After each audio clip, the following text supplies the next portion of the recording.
Superfanatics, Superfanatics, comic books, friends, fun discussion, video show. Superfanatics, Superfanatics, Superfanatics, comic books, friends, fun discussion, video show.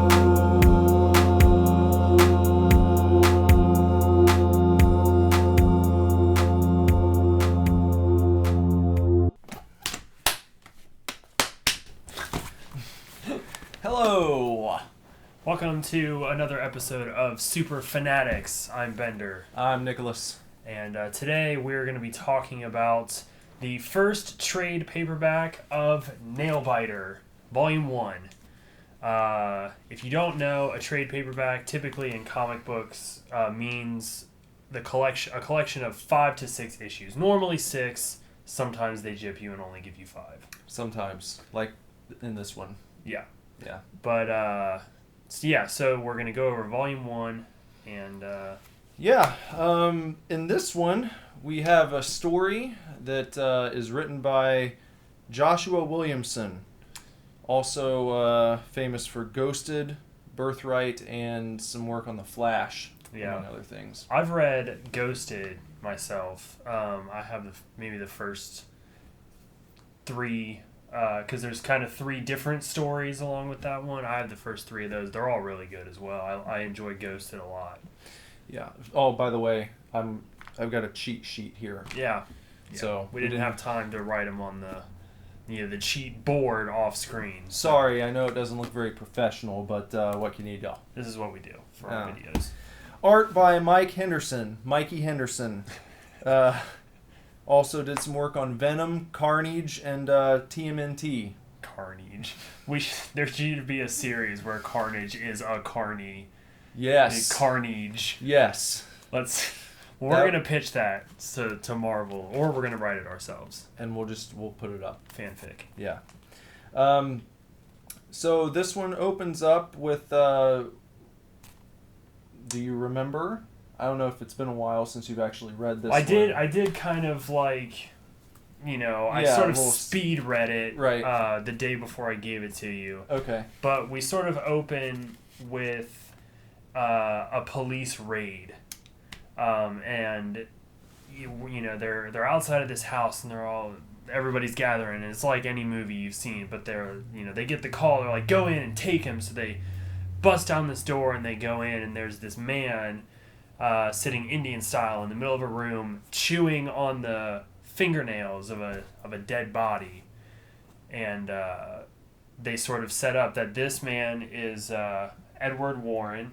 He's your Nailbiter. And the titular character. Yeah. And he is a serial killer who is originally from a sleepy little town called Buckaroo, Oregon.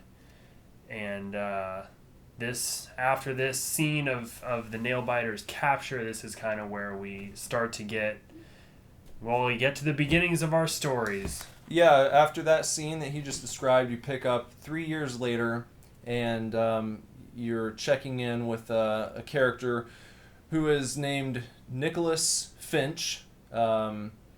He is, first time you see him, he's got a gun to his head. So it's bleak. Yeah, he's not having a good time.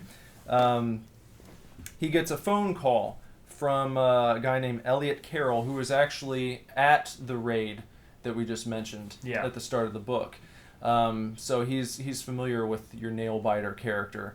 But he's calling Finch basically because in the 3 years since that raid, Carroll has become obsessed with the town of Buckaroo, and it is famous for producing serial killers. Right. The capture of Edward Warren, which we get to this a little later in the book, but they sort of explain that his case was so covered by the media that people started putting puzzle pieces together, and it turns out that 16 serial killers have all originated from Buckaroo, Oregon. So Carroll travels to Buckaroo in an attempt to discover why this town has so many serial killers coming out of it. He loves a good puzzle. Yeah, who doesn't love a good puzzle? And he feels like Finch, who is I guess he calls himself an information extraction specialist. Yeah. He did some work in the army, basically interrogating people. Right. So Carol calls him up saying, you need to get to Buckaroo because I need your help. You might be able to get some info out of some people that I'm trying to investigate right now. The rub here is that that Finch is actually currently suspended when this conversation takes place from the police force because of an information extraction that he got a little too carried away with. An extraction faux pas. Yeah. And so, long story short, Carol ends up talking him into making his way to Buckaroo. A day later, he shows up, and Carol's nowhere to be found. Yeah. So, this book overall as a whole is, they're on volume 5 right now.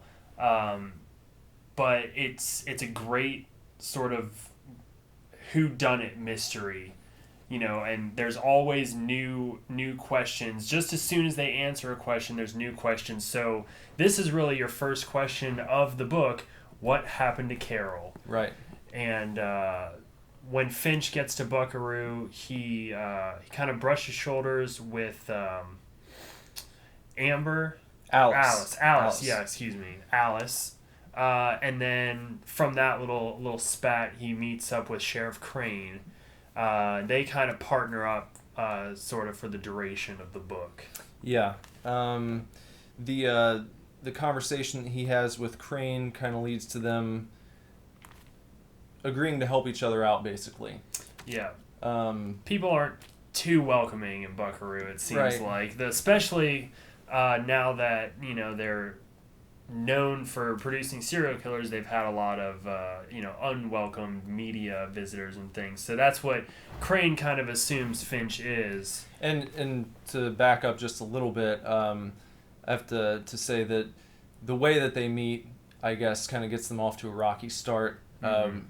After Finch meets up with Alice, they make their way into a local serial killer souvenir shop called the Murder Store, which is run by a guy named Raleigh Woods, and he tells a story of kind of the first killer to get things started in Buckaroo.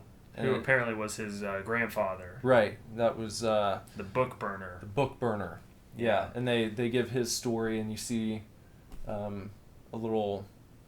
just one page kind of his backstory. I love that's really one of the kind of pulls of this comic, is that every once in a while they sort of mention a new serial killer, and they've got 16 of them to play with. Yeah. So you end up with characters like the book burner, and then you have like the twins and the blonde, and you get little backstories and little this and that of all these different killers, and it's really, really interesting.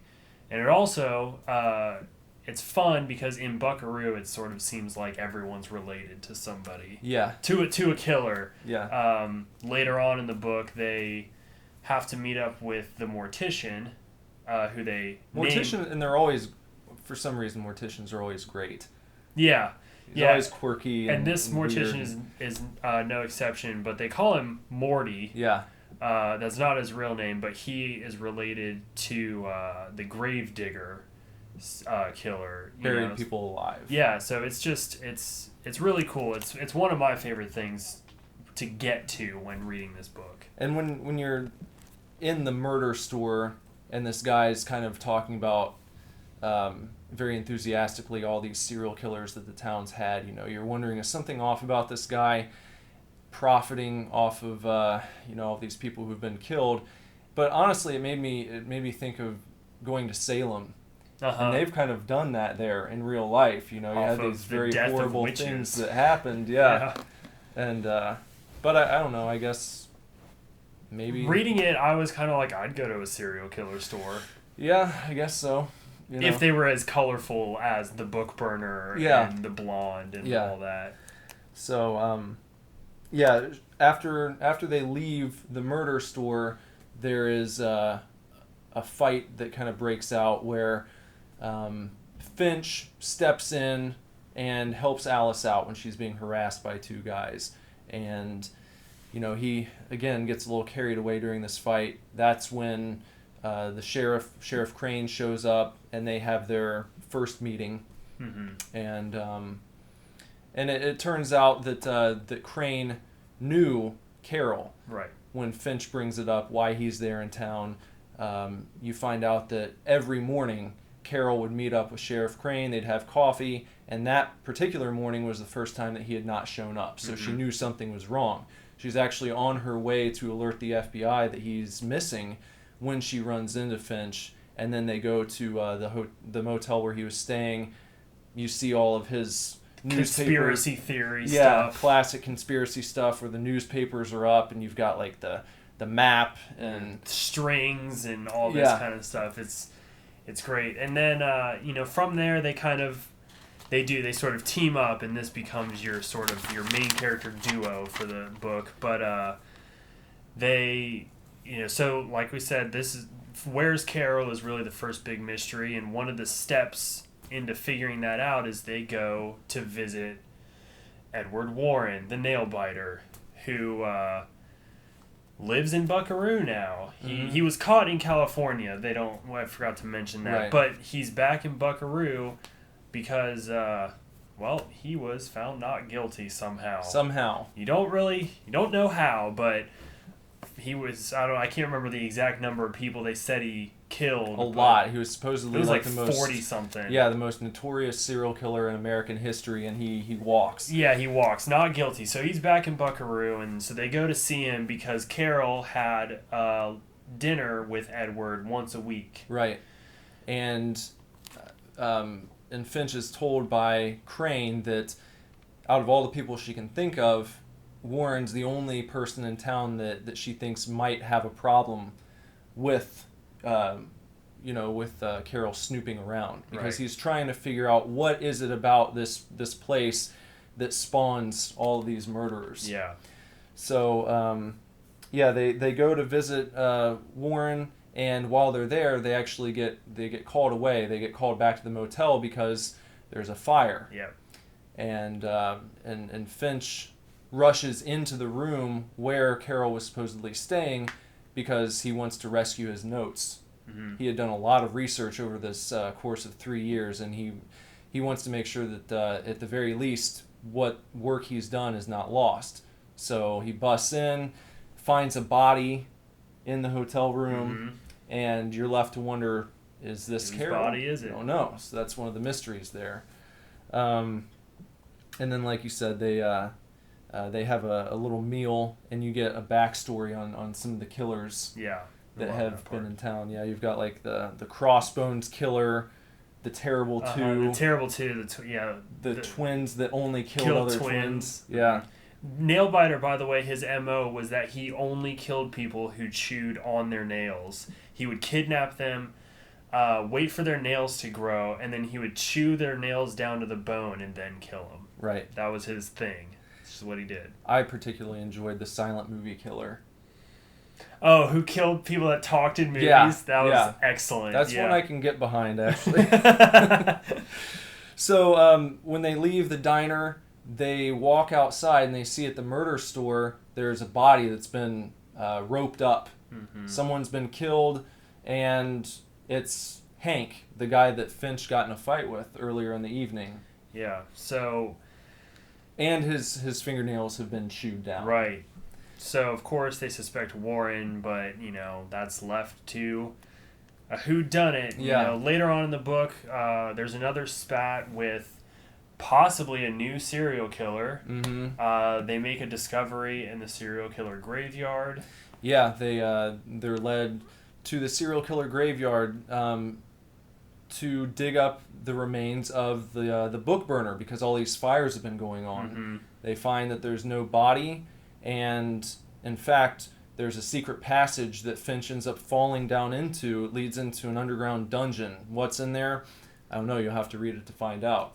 But it's a big revelation in the story. Yeah. And this book is only the beginning. There's plenty more to come. Yeah, so from there, I guess we have one more big climax to this particular trade. There's another fire at the murder store this time. And when they show up, there's a new mysterious killer. So that's kind of the gist of this one.